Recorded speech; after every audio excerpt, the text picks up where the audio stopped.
Kaya pala guys, nawala yung tulong na sumba kasi naputol yung sumba guys. Ito, putol-putol na yung sumba. Na ano talaga, nahati talaga sila. Yan kita nyo. Guys, ngayong hapon guys, samahan nyo ako. Magbalipad tayo ng saranggula guys. Na nandiyan sa sangping saranggula guys. Bali yung saranggula na yan guys, magwa 1 year na yan guys. Ngayon lang natin na ngayon lang natin na ulit na pinalipad yung ating saranggula guys. Kita nyo guys, nandiyan sa taas guys, yan. Yan guys, kita nyo yung tansi. Bali nga yung saranggula na yan guys, 1 year na yan. Bago ko ginawa yan, tinitisplay ko yan ulit. Ngayon guys, tinitisplay ko ulit. Maganda naman yung lipad niya guys, kaso lang yung sumba niya ay naputol kanina sa malakas na hangin. Kita nyo yung tansi na yan. Yung tansi natin ginagamit guys ay yan na tansi guys, yan is 120 yung tansi guys. Grabe kaganit guys yung tansi na ginagamit natin. Naputol yung sumba guys. Di ko alam kung bakit naputol. Siguro sa luma na yung sumba natin na ginawa kaya naputol yung yung sumba niya. Yan. Yung guys, isang dipa yung ating saranggula na pinalipad natin ngayong hapon kasi malakas yung hangin.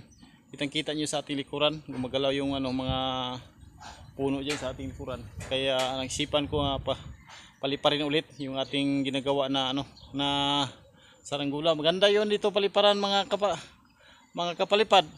Kasi bagong traktor, walang wala yung yung mga mais. Wala na yung talahib na mais kasi pag mayroong mga talahib mais, delikado talaga yung saranggula mo. Kapag diyan ay bumagsak ay mabutas. Yan. Pinakita ko ulit sa inyo, yan ating saranggula. Isang saranggula natin Yan. Nakita nyo. Ganda lumipad guys, kaso lang yung niya,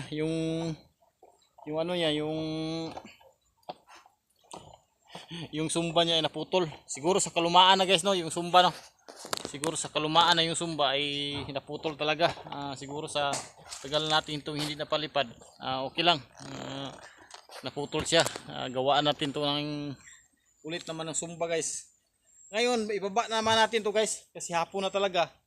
Ibaba natin to yung ating saranggula, Bali kanina pa to natin pinalipad. Kasi umuwi na tayo. Tayo ay pababa natin to yung ating saranggula. Lang to guys. I-display natin to ulit yung ating saranggula. Tingnan natin kung magaling pa ba lumipad.